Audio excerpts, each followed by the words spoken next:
कक्षा 6ठी से 10वीं तक संपूर्ण संस्कृत व्याकरण सहित इस चैनल पर पढ़ाई हुई है तथा रीड संस्कृत दोनों लेवल की प्रथम एवं द्वितीय दोनों भाषाएं इस चैनल पर पढ़ाई हुए हैं। आप चैनल की प्लेलिस्ट में जाकर के अपना अपना अध्ययन करें। श्री गणेशाय नमः, सरस्वत्यै नमः। छठी कक्षा के संस्कृत के लगातार अध्ययन के क्रम में आज इस वीडियो में आपको 12वां पाठ पढ़ाया जाएगा। 10वें त्वयम् असि, 10वां तुम हो। इस तरह की बहुत ही रोचक और अच्छी कहानी है। संस्कृत में किस तरह से इसको पढ़ते हैं वो इसी वीडियो में। उसके बाद में पाठ पढ़ने के बाद में आपको शब्दार्थ पढ़ाए जाएंगे, शब्दार्थ के बाद में आपको प्रश्नोत्तर करवाए जाएंगे। बाकी के 11 पाठ आपने पढ़ लिए हैं तो बहुत अच्छी बात है। अगर नहीं पढ़े हैं तो आपको पढ़ लेना चाहिए, और अगर आप चैनल पर नए हैं तो आपको चैनल सब्सक्राइब कर देना चाहिए, क्योंकि 12वें पाठ के बाद में 13वां, 14वां और 15वां तीनों पाठ भी हमारे चैनल पर आपको उपलब्ध मिलेंगे। यानी कि छठी की संपूर्ण संस्कृत व्याकरण और संस्कृत पाठ्य पुस्तक किताब के साथ साथ में व्याकरण भी आपके हमारे चैनल पर पढ़ाई हुई है। आप लोग अच्छे से उसका अध्ययन करें। प्लेलिस्ट में जाकर के अलग अलग प्लेलिस्ट बनी हुई है। कक्षा 6 संस्कृत पाठ्य पुस्तक और कक्षा 6 संस्कृत व्याकरण की आप अच्छे से अध्ययन कर सकते हो। बहरहाल शुरू करते हैं आपकी पाठ्य पुस्तक का 12वां पाठ, 10वें त्वयम् असि, 10वें तुम हो। ये पाठ कुछ ऐसा है कि इसमें एक बार 10 बालक 10 बालक मिल करके नदी पर स्नान करने के लिए गए, लेकिन जब वो स्नान करके बाहर आए तब किसी बालक ने उनको गिना तो वो 9 ही थे। तो उन्होंने कहा कि एक जो नदी में डूब गया है, अपन 9 ही हैं। उसके बाद में दूसरे बालक ने गिना तो भी कुल 9 ही हो रहे थे। इस तरह से वो चिंता से व्याकुल होकर बैठ गए थे। कुछ समय बाद में वहाँ पर कोई एक राहगीर आया, रास्ते से जाने वाला राहगीर वहाँ पे आया, और उसने बालकों को पूछा कि तुम टेंशन में क्यों हो। तो बालकों ने कहा कि हम 10 जने थे, स्नान करने के लिए आए थे, और यहाँ पर अब हम 9 ही हैं। एक तो नदी में डूब गया, पता नहीं कौन है। छोटे बालकों को कैसे पता चले। फिर नायक ने, वो जो राहगीर था, उस राहगीर ने सबको गिना तो 10 थे। फिर उसने जो बालकों का नेता था, नायक था, उसको कहा कि तुम बालकों को गिनो। तो उन्होंने बालकों को गिना तो 9 हुए। फिर उसने कहा कि 10वें त्वयम् असि, यानी 10वां तुम हो। 9 तो ये हो गए, 10वां तुम हो। इस तरह से उनकी वापस गिनती हुई। इस पाठ का मूल उद्देश्य यह है कि आप 1 से 10 तक गिनती सीखोगे। संस्कृत में 1 से 10 तक गिनती सीखोगे। लेकिन आप तो होशियार हो, हमारे चैनल पर आपने 11 पाठ पढ़े हैं और 15 के 15 पढ़ोगे। अभी हम 12वां पढ़ रहे हैं, लेकिन हमारे चैनल पर जो व्याकरण पढ़ाई हुई है, उस व्याकरण के अंदर सबसे पहला टॉपिक है शब्दरूप। शब्दरूप टॉपिक के 4 वीडियो है। 4 वीडियो में चौथे वीडियो में हमने 1 से 100 तक गिनती और उसके बाद की और संख्यावाचक शब्दों का शब्दरूप वगैरह बहुत अच्छे से समझाया है। आप लोगों को एक ही साथ में 1 से 100 तक गिनती समझ में आ जाएगी अगर वो आप देखोगे तो इस पाठ को शुरू करते हैं। अब आप लोग यहाँ पाठ के शुरुआत में देखिए। पाठ का नाम है 10वें त्वयम् असि, 10वें तुम हो। ठीक है ना, 10वें तुम हो। किसने कहा? वो राहगीर ने लास्ट में कहा था, वही पाठ का नाम रखा गया है। अब देखिए 2 लाइनें हैं। देखिए संस्कृत के किसी भी पाठ का अनुवाद करने का तरीका क्या है कि यहाँ खड़ी पाई है, यहाँ खड़ी पाई तक एक एक शब्द का हिंदी अनुवाद करेंगे व्याकरण के नियमों के अनुसार। उसके बाद में इस खड़ी पाई से लगाकर इस खड़ी पाई तक एक एक शब्द का अर्थ करेंगे। उसके बाद में सबका साथ में अर्थ करेंगे, हिंदी अनुवाद ऑटोमेटिक हो जाएगा। फिर इस खड़ी पाई से लगाकर इस खड़ी पाई तक, फिर इस खड़ी पाई से लगाकर इस प्रश्नवाचक चिन्ह तक। इस तरह से हिंदी अनुवाद होता है। तो पहला देखिए, पहली लाइन, एकदा 10 बालकाः स्नानाय नदीम अगच्छन्। यहाँ खड़ी पाई आ गई। अब देखिए यहाँ पर क्या होता है कि जो भी क्रिया होती है ना, वो वाक्य के अंत में होती है। हिंदी में भी अंत में होती है, संस्कृत में भी अंत में होती है, लेकिन इंग्लिश में ऑब्जेक्ट से पहले होती है, मतलब कर्म से पहले होती है। और संस्कृत में कर्म आता है, वो क्रिया से जस्ट पहले आता है। इसलिए देखिए, अब आपको कर्ता ने कर्म को करण से संप्रदान के लिए अपादान से अलग संबंध काके की अधिकरण में पेपर, ये आपको याद होना चाहिए। और साथ में ही आपको शब्द रूप याद होने चाहिए। बालके, बालको, बालका, बालकम, बालको, बालकान, बालकेन, बालकाभ्याम, बालकई। इस तरह से आपको 7 विभक्तियाँ याद होनी चाहिए। और आपको धातु रूप का कम से कम 1 लकार याद होना चाहिए। पठती, पढ़ते, पठंती, पठसी, पढ़ते, पढ़ते, पठामी, पठाओ, पठाम, ये आपका लट लकार आपको याद होना चाहिए। उसके अलावा भी आपको उसका रीडिंग होना चाहिए। भूतकाल का पठता है, पठताम है, पठने, इस तरह से कहानियाँ जहाँ पर पढ़ी जाती हैं वहाँ पर वो काम आता है। तब जाकर के हम जिस तरीके से पढ़ाते हैं उस तरीके से आप पढ़ पाओगे। और हम जिस तरीके से आपको पढ़ाने जा रहे हैं उस तरीके से आपने पढ़ लिया तो आप खुद हिंदी अनुवाद करोगे, नहीं तो आप 10वीं में चले जाओगे, फिर भी आप जैसा छठी में अनुवाद करोगे वैसा ही आप 10वीं में करोगे, कोई फर्क नहीं पड़ेगा और 5 साल तक पढ़ने में आपको कोई फायदा नहीं मिलेगा। तो देखिए हम कैसे अनुवाद कराते हैं। एकदा 10 बालकाः स्नानाय नदीम अगच्छन्। एकदा आपका अव्यय शब्द है जिसका कोई शब्द रूप या धातु रूप नहीं चलता है। एकदा यानी एक बार, वंस अपॉन ए टाइम, ठीक है ना। एकदा 10 का मतलब 10, बालकाः, बालका क्या है, प्रथमा विभक्ति है, और प्रथमा विभक्ति का मतलब देखो प्रथमा विभक्ति पहले नंबर पे आती है। पहले नंबर पे कौन सा कारक होता है, कर्ता। कर्ता में क्या लगता है, ने लगता है, और कहीं कहीं पर नहीं लगता है। कर्ता ने, द्वितीय कर्म को, द्वितीय विभक्ति में कर्म को लगता है, तृतीय में कर्ण से लगता है, चतुर्थी में संप्रदान के लिए, पंचमी विभक्ति वाले शब्दों में आपादान से अलग, षष्ठी संबंध का के की, और सप्तमी विभक्ति में अधिकरण कारक होता है, में पे पर अर्थ होता है। तो यहाँ बाल का प्रथमा विभक्ति है और प्रथमा विभक्ति में कर्ता होता है और यहाँ पर ने नहीं लगेगा क्योंकि हिंदी अनुवाद में। स्नानाय, अब बालकाय, आपने बालक शब्द का रूप याद किया ना, बालकाय, बालकाभ्याम, बालकेभ्य, चतुर्थी विभक्ति में बालकाय की तरह स्नानाय है। एक आपने बालक शब्द का रूप याद कर लिया तो बालकाय, रामाय, गणेशाय, दिनेशाय सब ऑटोमेटिक याद हो जाते हैं। तो स्नानाय के अंदर चतुर्थी विभक्ति है जिसका अर्थ होता है के लिए, चतुर्थी संप्रदान के लिए। तो स्नानाय का मतलब होगा स्नान के लिए। क्लियर हुआ। नदीम के अंदर कर्म कारक है लेकिन यहाँ पर को नहीं लगेगा, सीधा हिंदी बनेगा। नदीम यानी नदी पार, अगच्छन् यानी गए, अगच्छन् यानी गए, इसमें गम धातु है, लंग लकार भूतकाल है, ठीक है ना। अगच्छत्, अगच्छताम, अगच्छन् प्रथमा विभक्ति आपने प्रथम पुरुष बहुवचन है, ठीक है ना। पहली लाइन का बहुवचन है ना, अपठत, अपठताम, अपठन, अगच्छत्, अगच्छताम, अगच्छन्। ये बहुवचन क्यों है, क्योंकि बालक बहुवचन है। कर्ता बहुवचन होगा तो क्रिया भी बहुवचन होगा। अब अपन एक एक शब्द का हिंदी अनुवाद कर चुके हैं, अब पूरी लाइन का देखते हैं। एक बार 10 बालक स्नान के लिए नदी पर गए। क्लियर हुआ। अब देखिए, ते नदी जले चिरम स्नानाम अकुर्वन्। ते यानी उन्होंने, ते आपका सर्वनाम शब्द है, शब्द रूप चलता है इसका, स यानी वह, तऊ यानी वे दोनों, ते यानी वे सभी। इस तरह से पुल्लिंग के अंदर ते यानी वे सभी, वे सभी कौन, बालक, यहाँ पर सर्वनाम आ गया। नदी जले, नदी जले के अंदर सप्तमी विभक्ति एक वचन है। आपको बाल के, बालक के, ओ बाल के सु, सप्तमी विभक्ति बालक शब्द का रूप निकाल करके पास में रखो, आपको पता चलेगा। अपने किताब के पीछे भी दी हुए है, पीछे वाले पाठों में भी हमने बहुत अच्छे से समझाया था, सारे पाठ पढ़ोगे तो आपको समझ में आ जाएगा। नदी जले सप्तमी विभक्ति, सप्तमी अधिकरण में पेपर, तो नदी जले यानी नदी जल में को संस्कृत में कुछ नहीं कहते हैं, वो शब्द के अंदर ही कहते। चिरम यानी लंबे समय तक, चिरम आपका अव्यय शब्द है जिसका फिक्स अर्थ होता है। अव्यय शब्दों का अव्यय हमारे चैनल पर पढ़ाए हुए हैं, आप लोग उसको अच्छे से पढ़ लें। यानी कि आपके कक्षा 6 संस्कृत व्याकरण नाम की जो प्लेलिस्ट है, आप कैसे जा सकते हो प्लेलिस्ट में, किसी को पूछ करके हमारे चैनल की प्लेलिस्ट में जाओ, वहाँ पर लिखा कक्षा 6 संस्कृत पाठ्य पुस्तक, उसके अंदर तो 15 पाठ है। दूसरी प्लेलिस्ट है, बहुत सारी है, 6ठी 7वीं 8वीं 9वीं 10वीं की। दूसरी होगी आपके कक्षा 6 संस्कृत व्याकरण, उसके अंदर 50 से 60 वीडियो है। सारी ग्रामर आप देख लो, अच्छे से समझ लो, ठीक है ना। आप ऐसे मत समझना कि ये ज़्यादा है वो है, एक बार ही पढ़नी है, 10वीं तक कोई प्रॉब्लम नहीं होगी, सेम व्याकरण रहेगी आपकी, ठीक है ना। चिरम यानी लंबे समय तक, स्नानम यानी स्नान, अकुर्वन यानी किया, अकुर्वन यानी किया, समझ में आ गया। अकुर्वन के अंदर क्रि धातु लंग लकार भूतकाल है, अकरोत, अकुरुताम, अकुर्वन यानी किया।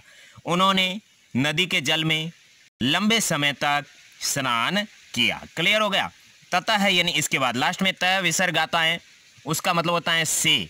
ततः यानी इसके बाद, ते यानी वे, तीर्थवा यानी तीर कर, तीर्थवा के अंदर कत्वा प्रत्यय, तीर धातु, तीर का मतलब होता है त्रि धातु, तय के नीचे री की मात्रा है, उसका मतलब तैरना, और उसका जब कत्वा प्रत्यय जुड़ा तो क्या हुआ, तैर कर, कत्वा प्रत्यय कर, पठित्वा यानी पढ़कर, तीर्थवा यानी तैर कर, है ना। पारम यानी पार, गता यानी चले गए, गता के अंदर गम धातु कत प्रत्यय है, कत प्रत्यय भूतकाल के लिए होता है, तो यहाँ पर गता यानी चले गए, है ना, भूतकाल के लिए, क्योंकि बहुवचन आया है, ते बहुवचन है तो क्रिया में भी बहुवचन होगा। वे सभी तैर कर पार चले गए, इसके बाद वे सभी तैर कर पार चले गए। तदा यानी तब, तदा यानी तब, तेषाम यानी उनका, तेषाम का क्यों लगा, उनका, तेषाम के अंदर तत् सर्वनाम शब्द है, षष्ठी विभक्ति बहुवचन है, तस्य तयो तेषाम, तो षष्ठी में का के की लगता है, संबंध कारक होता है ना हिंदी में, संबंध का के की। तेषाम यानी उनके, नायक यानी नायक ने, ने क्यों लगा? क्योंकि प्रथमा विभक्ति है। नायक भी पुल्लिंग शब्द है। राम है, रामऊ रामा, बालक है, बालकऊ बालका की तरह नायक का भी रूप चलता है। नायक है यानी नायक ने। अपृच्छत, पृच्छ धातु, पृच्छ का मतलब पूछना। भूतकाल में क्या हुआ? अपृच्छत, अपृच्छत यानी पूछा। तब उनके नायक ने पूछा। नायक मतलब नेता, नेता ने पूछा। बालकों का जो नेता होता है ना, लीडर, ठीक है ना, उसने पूछा। तब उनके नेता ने पूछा। अपि सर्वे बालका नदीम उत्तीर्ण। देखिए अपि का मतलब क्या होता है? अपि का मतलब भी होता है सामान्य रूप से, ठीक है ना। अपि एक अव्यय शब्द है, लेकिन याद रखना जब किसी भी सेंटेंस के शुरुआत में अपि आ जाए और लास्ट में क्वेश्चन मार्क आ जाए तो उस अपि का मतलब हो जाता है क्या। अपि का मतलब ही होता है क्या। तो अपि यानी क्या, अपि यानी क्या। सर्वे यानी सभी, ये सर्व सर्वनाम शब्द प्रथमा बहुवचन है, पुल्लिंग है। बालका, बालक, बालको, बालका प्रथमा बहुवचन है, इसलिए इसका ये विशेषण बन गया। ये विशेष्य, विशेष्य में शब्द होता है। सभी बालक, नदी में यानी नदी को, उत्तीर्ण यानी तैर कर आगे हैं। उत्तीर्ण यानी पार कर लिया है। उत्तीर्ण यानी पार कर लिया है ना। क्रॉस्ड ओवर, क्रॉस ओवर यानी पार कर लिया है।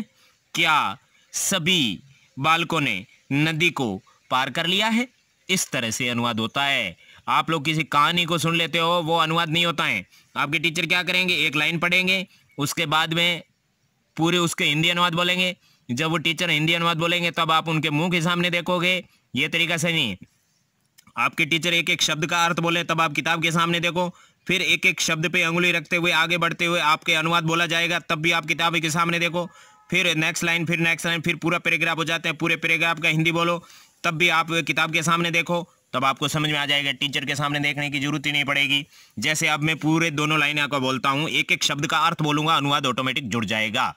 इसी तरीके से पूरे हमारे पूरे के पूरे पाठ पढ़ाए हुए आप लोग ऐसे अच्छे तरीके से पढ़ लो, फिर 7वीं में आपको कोई प्रॉब्लम नहीं आएगी। 7वीं, 8वीं, 9वीं, 10वीं सब में ऐसे कैसे पढ़ाया हुआ है। एक बार 10 बालक स्नान के लिए नदी पर गए। वे नदी के जल में लंबे समय तक स्नान किया। वे का उन्होंने हो जाएगा। उन्होंने नदी के जल में लंबे समय तक स्नान किया। इसके बाद वे तैर कर पार चले गए। तब उनके नेता ने पूछा, क्या सभी बालक नदी को पार कर लिया है? क्या सभी बालकों ने लगाए, ने प्रथमा विभक्ति ने लगेगा, नदी को पार कर लिया है। इस तरह से अनुवाद होगा, ठीक है ना। अब नेक्स्ट पैराग्राफ देखते हैं जो अपने 5 लाइन का है। इस पैराग्राफ में आपकी स्टार्टिंग में लाइन है तदा यानी तब, कश्चित यानी किसी, बालक यानी बालक ने, अगणित यानी गिना, ठीक है ना। तदा यानी तब आपका अव्यय शब्द है। अव्यय शब्द का फिक्स अर्थ होता है, तीनों कालों में, तीनों लिंगों में, तीनों वचनों में चेंज नहीं होता है। तब कश्चित यानी किसी, ये भी अव्यय शब्द है, किसी। काश्चित यानी किसी स्त्रीलिंग के लिए होता है, कश्चित किसी होता है पुल्लिंग के लिए। बालका है यानी बालक ने क्यों लगा? क्योंकि प्रथमा विभक्ति में कर्ता होता है। कर्ता ने। अगणित, इसमें गण धातु है, गण का मतलब गिनना होता है, और ये भूतकालार्थ में अगणित यानी गिना। तब किसी बालक ने गिना। क्या गिना? 1 2 3 4 5 6 7 8 9 इति, इस प्रकार, ठीक है ना। उसने संस्कृत में देखो, एक को एक कहते हैं, ये पुल्लिंग में। दो कहते हैं, ये पुल्लिंग में। 3 3 ये पुल्लिंग में। 4 4 ये पुल्लिंग में। 1 से लगाकर 4 तक पुल्लिंग, स्त्रीलिंग, नपुंसकलिंग अलग अलग होता है। और उसके बाद में 5 पुल्लिंग में भी ऐसा पंच होता है, स्त्रीलिंग में भी पंच होता है, नपुंसकलिंग में भी पंच होता है। 5 से लगाकर आगे सब तीनों लिंगों में एक जैसे होते हैं। समझ में आया? अब देखिए, एक का है पुल्लिंग में, एक का स्त्रीलिंग में, एकम नपुंसकलिंग में। 2 पुल्लिंग है, 2 स्त्रीलिंग, 2 नपुंसकलिंग।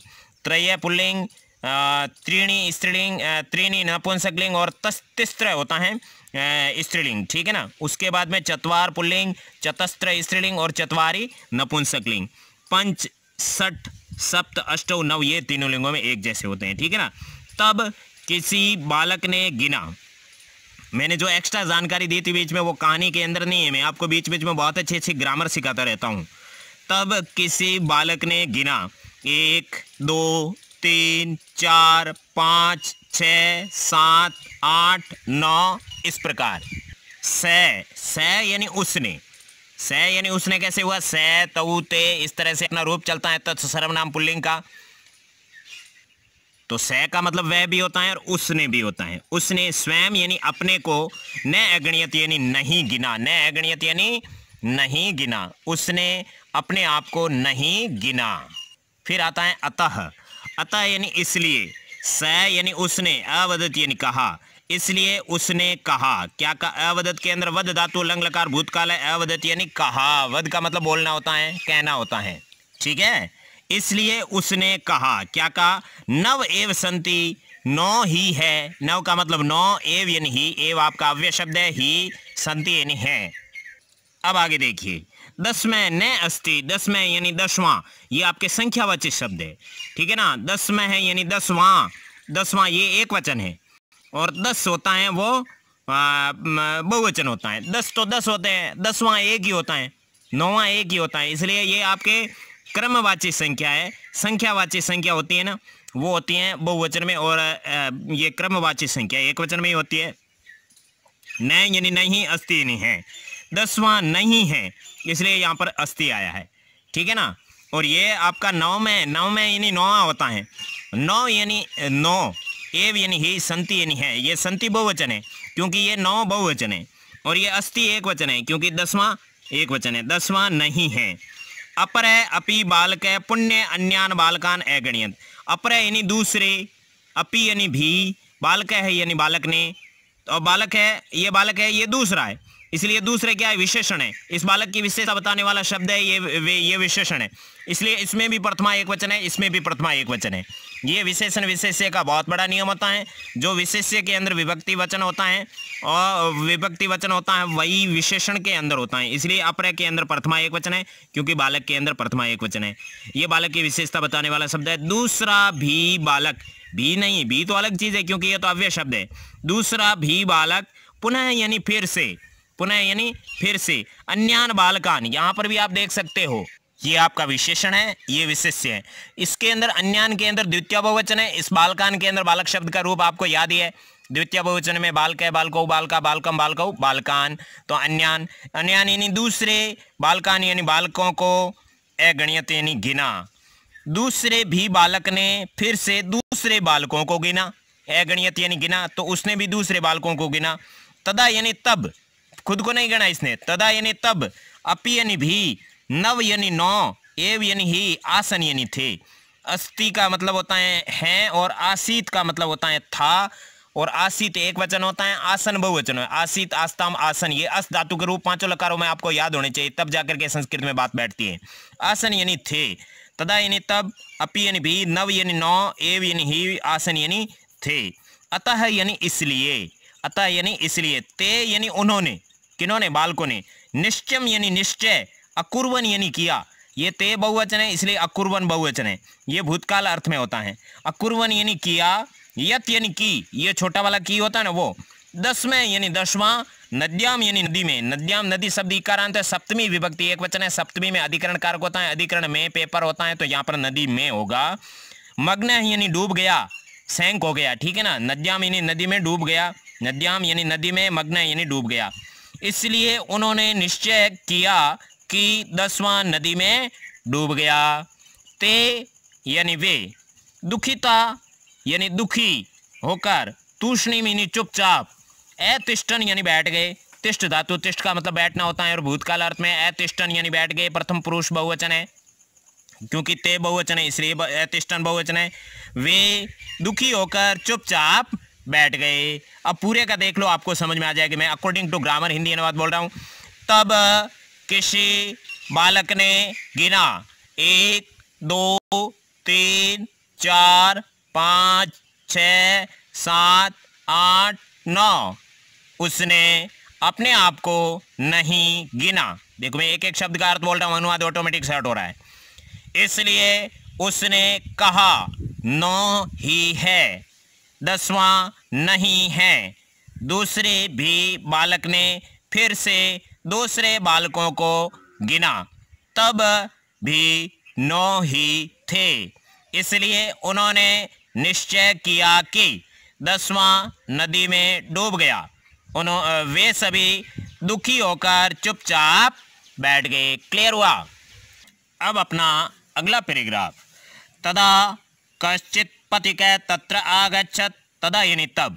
अव्यय शब्द है कश्चित, कश्चित पीछे भी आया था पुल्लिंग शब्द के लिए, क्योंकि पथिक पुल्लिंग है इसके लिए ये विशेषण आया, लेकिन ये अव्यय शब्द है, विशेषण नहीं है। तदा यानी तब, कश्चित यानी किसी, पथिक यानी पथिक ने, पथिक राहगीर जो रास्ते में चलता है वो, पथिक ने नहीं आएगा, पथिक आएगा। पथिक तत्र यानी वहाँ, आगच्छत यानी आया, तब कोई राहगीर वहाँ आया। एक एक शब्द का क्लियर। तत्र यानी वहाँ, वेयर सॉरी देर, वेयर यानी कहाँ होता है, जिसको कुत्र कहते हैं संस्कृत में, देर यानी वहाँ, तत्र कहते हैं संस्कृत में। तत्र यानी वहाँ, देर। आगच्छत यानी आया, तब कोई राहगीर वहाँ आया। सैतान बालकान दुखितान दृष्ट्वा अपृच्छत बालकः युष्माकं दुःखस्य कारणम किम। स यानी उन्होंने। अब देखो, तान बालकान दुखितान, इन तीनों के अंदर द्वितीय विभक्ति बहुवचन है। बालकान की तरह तान, तान की जगह दुखितान, तो बालकान के अंदर द्वितीय बहुवचन है, ये आपका विशेष्य है। इसकी विशेषता बताने वाला तान है और इसकी विशेषता बताने वाले दुखितान है। बालक कौन थे? उन बालकों को, तो बालकों की विशेषता क्या है? उन है। उन बालकों को उन दुखी बालकों को, तो बालक की विशेषता दुखी भी है, इसलिए इसके अंदर द्वितीय बहुवचन है। समझ में आया कि नहीं आया? अब देखो, स यानी उसने, ये स किसके लिए आया? पथिक के लिए आया, राहगीर ने। उसने, ने क्यों लगा? प्रथमा विभक्ति कर्ता ने, ठीक है ना। ये सर्वनाम शब्द के रूप अलग से चलते हैं तीनों लिंगों में, तो ये पुल्लिंग में है। स यानी उसने, तान यानी उन, दुखितान यानी दुखी, बालकान यानी बालकों को। द्वितीय विभक्ति में कर्म कारक होता है, कर्म को, द्वितीय को यहाँ पर लगेगा। विशेष्य के साथ में को लगता है, विशेषण में को नहीं लगता है। उन दुखी बालकों को दृष्टवा, पहले दुखितान का अर्थ होगा फिर बालकान का होगा।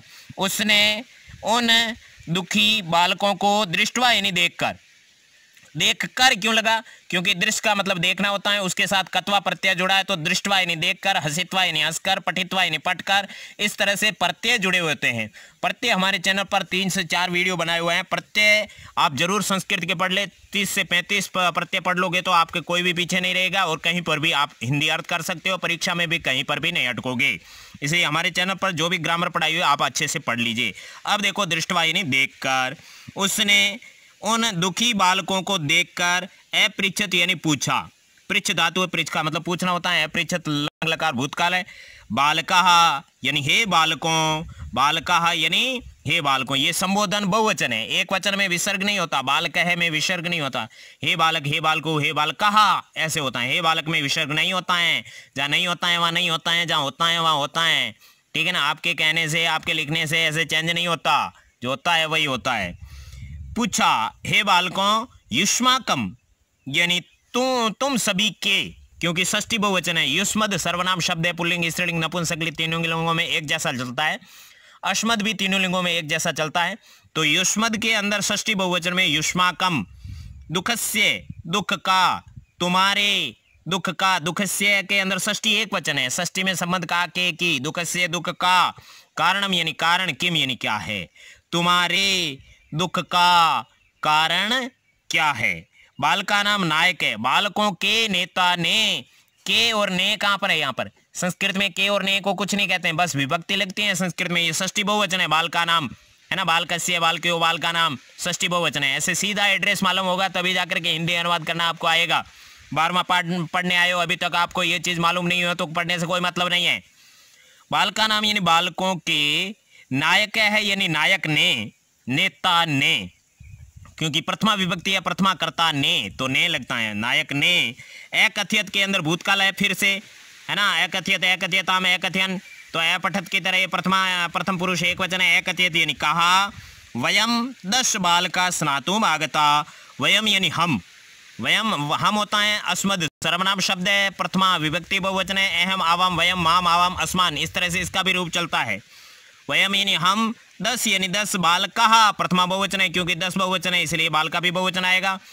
ये 10 आपका संख्यावाची शब्द हमेशा विशेषण होता है, ऐसे नहीं कहते हैं कि 10 ने, ऐसा नहीं होता है, वो भी संख्यावाची शब्द, क्रमवाची शब्द है, वो आपके विशेष्य बन सकते हैं, मतलब संज्ञा शब्द बन सकते हैं। लेकिन जो मतलब नंबरिकल वर्ड होते हैं वो आपके नंबरिकल वर्ड कभी भी विशेष्य नहीं बनते, नाउन नहीं बनते, वो केवल विशेषण होते हैं, एडजेक्टिव होते हैं। हम 10 बालक स्नातुम यानी स्नान करने के लिए, इसके अंदर तुमुन प्रत्यय, स्नातुम यानी स्नान करने के लिए, पठितुम यानी पढ़ने के लिए, हसितुम यानी हंसने के लिए, इस तरह से वो जो धातुएं होती हैं यानी क्रियाएं, उसके साथ में तुमुन प्रत्यय जुड़ गया तो वहां पर क्या हो जाएगा, के लिए। हम 10 बालक स्नान करने के लिए आए थे, आगता आए थे, क्योंकि भूतकाल है, गम धातु कत प्रत्यय और प्रथमा बहुवचन है, इस तरह से इसका रूप चलता है। इदानीम यानी इस समय, ये आपका अव्यय शब्द है। इदानीम ऊपर में है, देखो अनुस्वार होता है ना, बाद वाले शब्द का पहला अक्षर क्या होता है, व्यंजन, तो अनुस्वार हो जाता है। बाद वाले शब्द का पहला अक्षर अगर स्वर होता है तो यहाँ पर मैं हलंत होता है, जैसे कि अपने पाठ की शुरुआत में लिखता था 10 में त्वम असी, तो त्वम के अंदर मैं हलंत था, क्योंकि 80 के अंदर है जो आपके क्या है, स्वर है। तो यहाँ पर इदानीम यानी इस समय, नव यानी नौ, एव यानी ही, ये भी आपका अव्यय शब्द है। स्मा है यानी है, इसमें आपका उत्तम पुरुष बहुवचन है। तो यहाँ पर हम सभी, इस समय हम सभी 9 ही हैं, इस तरह से खुद के लिए यह हैं बोला है बहुवचन में, ठीक है ना। एक है यानी एक, नद्याम सप्तमी एक वचन, नदी में, मग्न है, मग्न यानी डूब गया है, मग्न यानी डूब गया, इति का कोई अर्थ नहीं है। अब तीनों लाइनों को वापस देख लो। तब कोई राहगीर वहां आया, उसने उन दुखी बालकों को देखकर पूछा, हे बालकों, तुम्हारे दुख का कारण क्या है। बालकों के नेता ने कहा, हम 10 बालक स्नान करने के लिए आए थे, इस समय 9 ही हैं, एक नदी में डूब गया है। नेक्स्ट पैराग्राफ देखते हैं।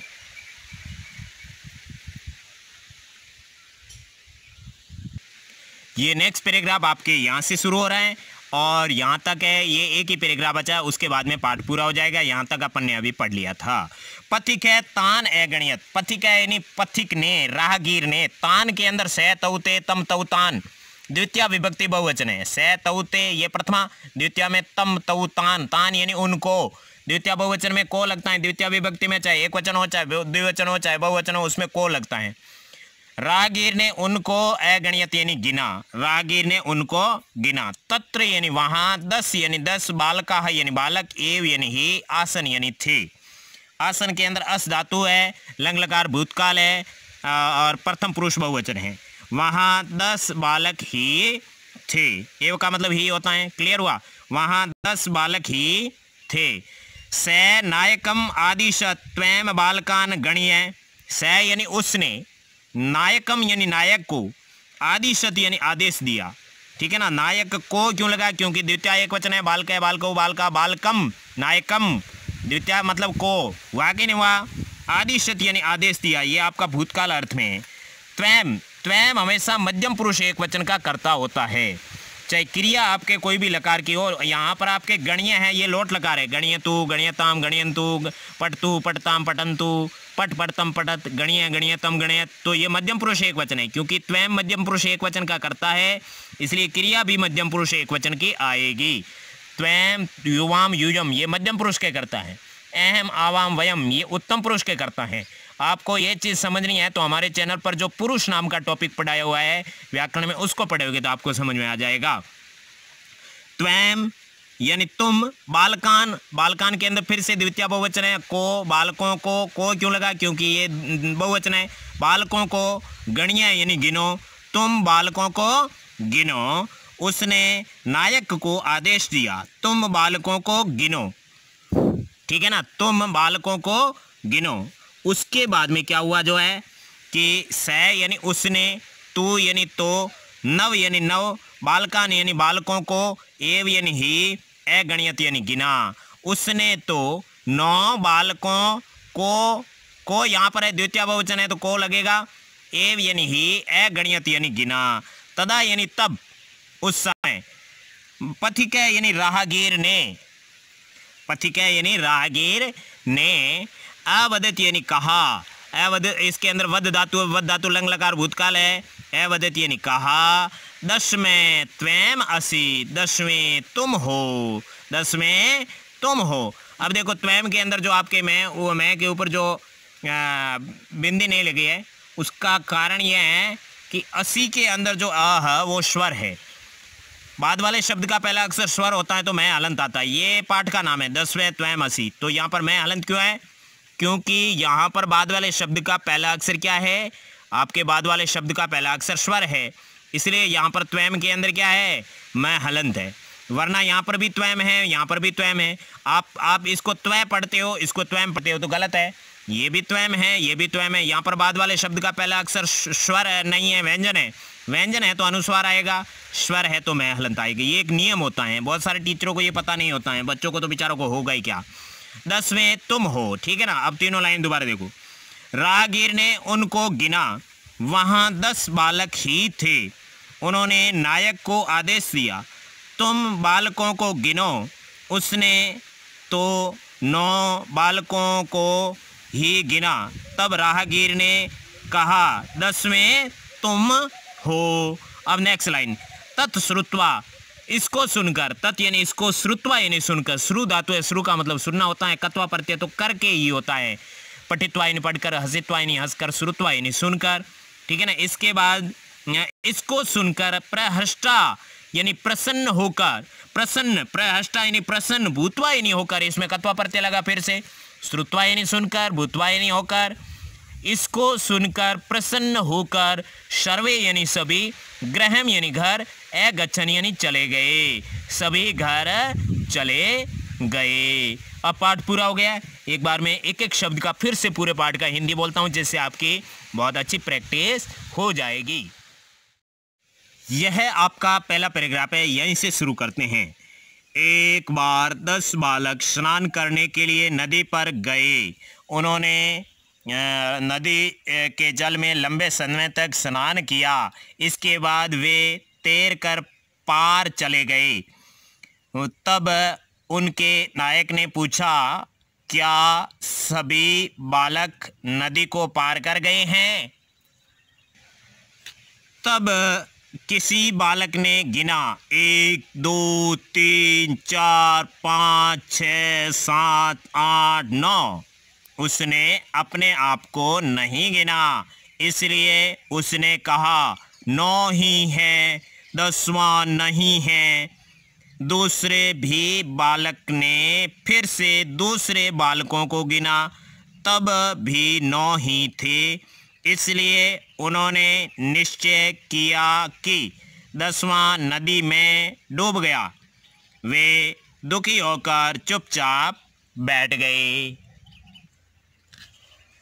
तब कोई राहगीर वहां आया। उसने उन दुखी बालकों को देखकर पूछा, हे बालकों, तुम्हारे दुख का कारण क्या है? बालकों के नेता ने कहा, हम 10 बालक स्नान करने के लिए आए थे। इस समय 9 ही हैं, एक नदी में डूब गया। राहगीर ने उन बालकों को उनको गिना, वहाँ 10 बालक ही थे। उन्होंने नायक को आदेश दिया, तुम बालकों को गिनो। उसने तो 9 बालकों को ही गिना। तब राहगीर ने कहा, 10वें तुम हो। इसको सुनकर प्रसन्न होकर सभी घर चले गए। ये पाठ पूरा हो गया। अब शब्दार्थ देखते हैं, फिर प्रश्नोत्तर देखेंगे। देखिए, इदानीम यानी अब, ये आपका संस्कृत है, ये हिंदी है, ये इंग्लिश। इदानीम अब, नाउ, एकदा एक बार, वंस स्नानाय नहाने के लिए, फॉर बाथिंग, निर्मलम साफ, क्लीन, शीतलम ठंडा, कोल्ड। फिर है आपका तीर्थवा तैर कर, आफ्टर स्विमिंग, नायक नेता लीडर, चिरम देर तक, फॉर ए लॉन्ग टाइम, उत्तीर्ण पार कर लिया, क्रॉस्ड ओवर। फिर आपका है तदा तब, देन, अगणियत गिना, काउंटेड, स्नात्वा नहाकर, आफ्टर बाथिंग, अपर दूसरा, अनदर पुनः फिर दोबारा, अगेन, आसन थे या थी, वर, नद्याम नदी में, इन द रिवर, तूष्णीम मौन, साइलेंट, पथिक, राहगीर, ट्रैवलर। इसके बाद में स्नातुम, स्नान के लिए, टू टेक बाथ, मग्ने, डूब गया, सैंक, प्रहर्ष्टा, आनंदित, प्रसन्न, हैप्पी, श्रुत्वा, सुनकर, आफ्टर लिसनिंग, इति उद्धरण की समाप्ति का सूचक होता है। To end the sentence, contact. अब अपन करते हैं क्वेश्चन आंसर। यह आपके अभ्यास का पहला प्रश्न है, ठीक है ना। जो हम पाठ के अंदर मेन चीज समझ रहे थे वो यहाँ पर दी हुई है। उच्चारणम कुरुत, पुल्लिंग, स्त्रीलिंग और नपुंसकलिंग। पुल्लिंग में, स्त्रीलिंग में और नपुंसकलिंग में। एक है, एका, एकम। मैंने कहा था एक शब्द को पुल्लिंग में एक है, स्त्रीलिंग में एक का और नपुंसकलिंग में एकम। 4 तक अलग अलग होता है। 5 के बाद में पंच, पंच, पंच, इस तरह से सब एक जैसा होगा। तो ये चीज़ आपको परफेक्टली याद करनी है, 10वीं तक आपको काम आएगी। एक है, पुल्लिंग एक है, स्त्रीलिंग एका, नपुंसकलिंग एकम। तीनों का मतलब एक होता है। पुल्लिंग में द्वौ, स्त्रीलिंग में द्वे, नपुंसकलिंग में द्वे। पुल्लिंग में त्रय, स्त्रीलिंग में तिस्त्र, नपुंसकलिंग में त्रीणि। तीनों का मतलब 3 होता है। पुल्लिंग में चत्वार, स्त्रीलिंग में चतस्त्र, नपुंसकलिंग में चत्वारि। तीनों का मतलब 4 होता है। अब देखते हैं 5 कैसा होता है। अब देख लीजिए यहाँ पर पंच, पंच, पंच। पुल्लिंग, स्त्रीलिंग, नपुंसकलिंग एक जैसा है। 5 से लगाकर आगे सब सेम रहते हैं तीनों लिंगों में। 4 तक तीनों लिंगों में अलग अलग कहते हैं, वो आपको रटना पड़ेगा। सठ, सठ, सठ। सप्त, सप्त, सप्त मतलब 7। अष्ट, अष्ट, अष्ट मतलब 8। नव, नव, नव मतलब 9। 10, 10, 10 मतलब 10। ये पहला प्रश्न आपको केवल उच्चारण करना था। अब आपके दूसरा क्वेश्चन बहुत ही इंपॉर्टेंट। प्रश्ना नाम उत्तराणी लिखत। प्रश्ना नाम षष्ठी विभक्ति है, रामा नाम, बाल का नाम, प्रश्नों के इसको इसके अंदर ये शब्द रूप में ही आता है, इसलिए शब्द रूप संस्कृत में याद करना बहुत इंपॉर्टेंट होता है। उत्तराणी यानी उत्तरों को द्वितीय बहुवचन है। फलम फले फलानी, फलम फले फलानी। उत्तरम उत्तरे उत्तराणी, उत्तरम उत्तरे उत्तराणी द्वितीय बहुवचन है। उत्तरों को लिखत यानी लिखो, ये आपके लोट लकार मध्यम पुरुष बहुवचन है। लिखो ऑर्डर दिया जा रहा है। पहला प्रश्न क्या है? कति बालका स्नानाय अगच्छन्। कति यानी कितने, बालका है यानी बालक, स्नानाय यानी स्नान करने के लिए चतुर्थी विभक्ति, अगच्छन् यानी गए थे भूतकाल है। कितने बालक स्नान करने के लिए गए थे? तो आपको पता है कितने गए थे? 10 बालक गए थे, ठीक है। ते स्नानाय कुत्र अगच्छन्, वे स्नान के लिए कहाँ गए थे? तो नद्याम, सप्तमी एक वचन में लिखने पड़ेगा, नदी में, ठीक है ना। इस तरह से नदी में, इसके साथ में यह सप्तमी एक वचन है। नदी शब्द के रूप, आपके शब्द रूप कहीं पर भी कोई भी ग्रामर की बुक में देख लेना, हमारे चैनल पर भी नदी शब्द का रूप पढ़ाया हुआ है। तो नद्याम यानी नदी में, ठीक है ना, नदी में, ये इसका आंसर बन गया। ओके, वे स्नान करने के लिए कहाँ गए थे? नदी में। और यहाँ पर अनुस्वार नहीं आएगा, खुला लिखते हैं ना, एक ही शब्द लिखते हैं तो मैं हलंत लिखते हैं। ते कम निश्चयम अकुर्वन्, उन्होंने क्या निश्चय किया? अब इसके आंसर को कुछ लंबा लिखना पड़ेगा। ते कम निश्चयम अकुर्वन्, उन्होंने क्या निश्चय किया? तो अपन लिखेंगे ते निश्चयम अकुर्वन्, उन्होंने निश्चय किया, यत यानी कि। और प्रश्न को खुद को लिख दो, लंबा उत्तर नहीं बनेगा। ते निश्चयम अकुर्वन्, क्या निश्चय, कम को काट दो। ते निश्चयम अकुर्वन्, उन्होंने निश्चय किया कि, क्या किया? 10वें नद्याम मग्ने, 10वां नदी में डूब गया, ठीक है ना। उन्होंने निश्चय किया कि 10वां नदी में डूब गया। फिर मार्गे के आगच्छत, मार्ग में कौन आया? तो मार्ग में कौन आया था भाई? मार्ग में आया था पथिक, राहगीर। तो ये इसका आंसर बन गया सिर्फ ये, ठीक है ना। खड़ी पाई होना जरूरी होता है, इसलिए इसके भी खड़ी पाई, इसके भी खड़ी पाई, और ये प्रश्न होकर के इसके भी खड़ी पाई, और फिर इसके भी खड़ी पाई। फिर देखते हैं पथिक है किम आवदत, पथिक ने क्या कहा? तो आपको पता ही है पथिक ने क्या कहा था। कुछ लोग कहते हैं पथिक ने कहा था, हे बालकों तुम्हारे दुख का कारण क्या है? ये नहीं कहा था पथिक ने, ये तो पथिक ने पूछा था। प्रश्न ये होता कि पथिक है किम अपृच्छन्, पथिक ने क्या पूछा, तो ये उत्तर होता। तो पथिक ने क्या कहा?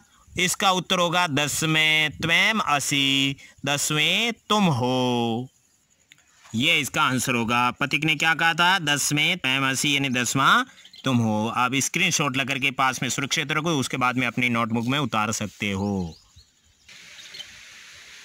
अब देखो तीसरा क्वेश्चन है, शुद्ध कथनानाम समक्षम राइट इति अशुद्ध कथनानाम समक्षम रॉन्ग इति कुरुत।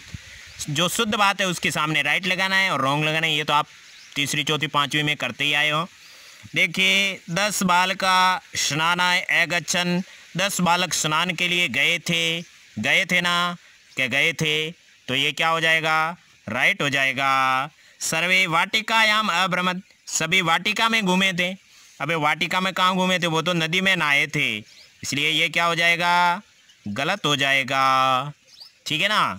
अब देखते हैं, ते वस्तुतः 9 बालका एवासन, वे वस्तुतः 9 बालक ही थे, गलत बात है, वो तो कितने थे, 10 थे। बालक स्वयं न अगण्यत, बालक ने अपने आप को नहीं गिना था, राइट बात है, उसने अपने आप को नहीं गिना था। एक है बालक नद्या मंगने, एक बालक नदी में डूब गया। अबे कहाँ डूब गया, उसके कहने से थोड़ी डूब गया, ये बात तो गलत है, इसलिए इसके सामने रोंग लगाने का। ते सुखिता तुष्णि में तिष्ठन्ते, वे सुखी होकर के चुपचाप बैठे थे। अबे सुखी होकर के कहाँ बैठे थे, वो तो दुखी होकर के बैठे थे। अब देखते हैं, को अपि पथिक न आगच्छतन, वहाँ पर कोई भी राहगीर नहीं आया था। अबे नहीं कहाँ आया था, वहाँ तो आया था, इसलिए ये गलत हो जाएगा, प्रश्न पूरा हो जाएगा। अबे प्रश्न तो पूरा हुआ ही नहीं, पीछे पेज नंबर 72 पर और लिखे हुए 2 लाइन, नायक है अवदत 10वें त्वयं असि, नायक ने कहा था 10वें तुम हो। अबे वो तो नायक ने कहाँ कहा था, वो तो उसने कहा था, पथिक ने कहा था, इसलिए ये भी रॉन्ग हो गया। फिर ते सर्वे प्रहृष्टा भूत्वा गृहम् आगच्छन्, वे सभी प्रसन्न होकर घर चले गए, बिल्कुल राइट है, घर पर चले गए। अब तुम भी घर पर चले जाओ, अबे घर पर ही हो, और कौन से घर पर जाओगे, स्कूल में तो जाओगे कोरोना के बाद में। ये प्रश्न आपके पूरा हो गया। अब यह है आपके चौथा प्रश्न, मंजूषात शब्दानि चित्वा रिक्त स्थानानि पूरयत, इस मंजूषा से शब्दों को चुन करके रिक्त स्थान को भरना है। गणित्वा, श्रुत्वा, दृष्टवा, कृत्वा, ग्रहित्वा, तीर्थवा, गिनकर, सुनकर, देखकर, करके, ग्रहण करके, तैर कर। ठीक है ना, मैंने आपको बताया सब में कत्वा पढ़ते हैं, कत्वा का मतलब करके होता है। ते बालका खाली जगह नद्या उत्तीर्णा, वे बालक तैर कर नदी पार करेंगे, तो इसमें तीर्थवा आएगा। ओके, फिर आएगा पथिक है बालकान दुखितान अपृच्छत, दृष्टवा देखकर, पथिक ने बालकों को दुखी देख कर ही होगा ना, और क्या होगा, तो यहाँ पर लिख दिया दृष्टवा। ठीक है ना। फिर आएगा पुस्तकानि गृहीत्वा विद्यालयम गच्छ, गृहीत्वा यानी लेकर, विद्यालयम गच्छ यानी विद्यालय जाओ। ओके, फिर पथिकस्य वचनम श्रुत्वा सर्वे प्रमुदिता गृहम् आगच्छन्, श्रुत्वा ही आएगा सुनकर, अर्थ इसका ये हो जाएगा, पथिक के वचन को सुन करके सभी प्रसन्न होकर घर चले गए। पथिक है बालकान गणित्वा, पथिक ने बालक को गिनकर कहा 10वें तुम हो। ओके, गणित्वा यानी गिनकर। मोहन कार्यम कृत्वा गृहम् गच्छति, कृत्वा का मतलब करके, ठीक है ना, कृत्वा यानी करके, मोहन कार्य करके घर चला जाता है। ये आपके चौथा क्वेश्चन हो गया। अब आपके 5वां और इम्पोर्टेंट क्वेश्चन देखिए, चित्राणी दृष्टवा संख्या लिखत, चित्रों को देख करके संख्या लिखनी है। 1 2 3 4 5 6 7 8, 8 क्या है भाई, लड्डू थोड़े है, ये लिखा हुआ ना कंदुकानी, कंदुकानी गेंद को कहते हैं, तो कंदुक नपुंसकलिंग है, कितनी है, 8 है, तो 8 को पुल्लिंग स्त्रीलिंग नपुंसकलिंग में कैसे भी लिखो, अष्टौ लिखते हैं। इसको चाहे अष्टौ लिखो या अष्ट लिखो, दोनों राइट है। ओके, डरना नहीं। चटका 1 2 3, 3 क्या है, चटका, चटका का मतलब क्या, चिड़िया, चिड़िया स्त्रीलिंग होता है, नपुंसकलिंग होता है, पुल्लिंग होता है, स्त्रीलिंग होता है, तो कितनी है, 3। 3 को संस्कृत में क्या कहते हैं, अबे त्रय भी कहते हैं, त्रीणी भी कहते हैं, तिस्त्र भी कहते हैं, तो यहाँ कौन सा लिखेंगे, स्त्रीलिंग वाला लिखेंगे, तिस्त्र। ओके, फिर देखते हैं पुस्तकम, कितनी पुस्तक है, 1, तो एकम पुस्तकम, एक को नपुंसकलिंग में एकम कहते हैं, तो यहाँ अनुस्वार आ जाएगा, क्योंकि बाद वाला शब्द प क्या है, व्यंजन है, इसलिए एकम ऐसा आएगा, एकम पुस्तकम, एक पुस्तक है। क्लियर हुआ, समझ में आया। और पुल्लिंग में कहते हैं एकः, स्त्रीलिंग में कहते हैं एका। ये मोर कितने हैं, 2 है, मयूरो द्विवचन में लिखा है, तो ये मोर होता है वो पुल्लिंग होता है, इसलिए क्या आता है, द्वौ, द्वौ मयूरौ, नहीं तो स्त्रीलिंग में आता है द्वे। अभी अभी आगे पता चल जाएगा, चलिए यहाँ पता चल जाएगा। ये क्या है, बालिकाएं हैं। अबे लड़के हैं, लड़के और लड़कियों में पता नहीं चलता क्या? चलता है, बहुत बढ़िया बात है। बालिके, कितनी बालिके हैं? दो। तो दो को संस्कृत में क्या कहते हैं? स्त्रीलिंग में द्वे कहते हैं, ठीक है ना। नपुंसकलिंग में भी द्वे, स्त्रीलिंग में भी द्वे, लेकिन पुल्लिंग में द्वौ। तो यहाँ पर क्या आएगा? द्वे। उसके बाद में देखो ताला, कितने ताला है? 1 2 3 4 5 6 ताल है। तालौ, ताला, ताल शब्द है वो पुल्लिंग शब्द है। तो ये कितने हैं? 6 है। तो क्या आएगा? 60। 60 को पुल्लिंग स्त्रीलिंग नपुंसकलिंग में सेम ही कहते हैं, तो यहाँ पर 60 आएगा। 60 तालाहा। अब ये कबूतर कितने? 1 2 3 4 5। 5 को चाहे पुल्लिंग हो, स्त्रीलिंग हो, नपुंसकलिंग हो, पंच ही कहते हैं। क्या कहते हैं? पंच, ठीक है ना। 60 लिख दिया था। यहाँ पर पंच कपोताहा, ये वैसे पुल्लिंग है, ओके। फिर पत्राणी, पत्ते कितने? 1 2 3 4 5 6 7 8 9। 1 2 3 4 5 6 7 8 9 10। 10 पत्राणी, ठीक है ना। ये नपुंसकलिंग है, लेकिन ये पुल्लिंग स्त्रीलिंग नपुंसकलिंग एक जैसा होता है। अब तो अपना पाठ पूरा हो गया भाई। अब आपको भी अपनी किताब निकाल करके इस तरह से बहुत अच्छे से पढ़ना। आपको प्रत्येक पाठ के लास्ट में इसी तरह से ये होमवर्क वाला चित्र दिया हुआ होता है। आप लोग भी अपनी किताब को निकाल करके पूरा रिवीजन करिए। पहले हमारे चैनल पर पढ़ाया उसको पढ़िए, और उसके बाद में आप खुद अपनी किताब को देख देख करके आंसर दीजिए, देख देख करके अनुवाद कीजिए। बहुत सरल लगेगा आपको, बहुत हल्का लगेगा। इन्हीं शब्दों के साथ में हम अपनी मधुर वाणी को यहीं विराम देते हैं। अगले वीडियो तक, अगला वीडियो हमारा ज़रूर देखें, लाइक ज़रूर करें, शेयर ज़रूर करें, अपने मित्रों को ज़रूर बताएं कि राजस्थान का एकमात्र एक ऐसा यूट्यूब चैनल है जो कि पूरी की पूरी किताब पढ़ाता है। जय हिंद, जय भारत, जय गौ मैया। हे भगवान, भला सबका करो, लेकिन शुरू हमसे करो। 6ठी से 10वीं तक संपूर्ण संस्कृत पढ़ने के लिए चैनल सब्सक्राइब करें।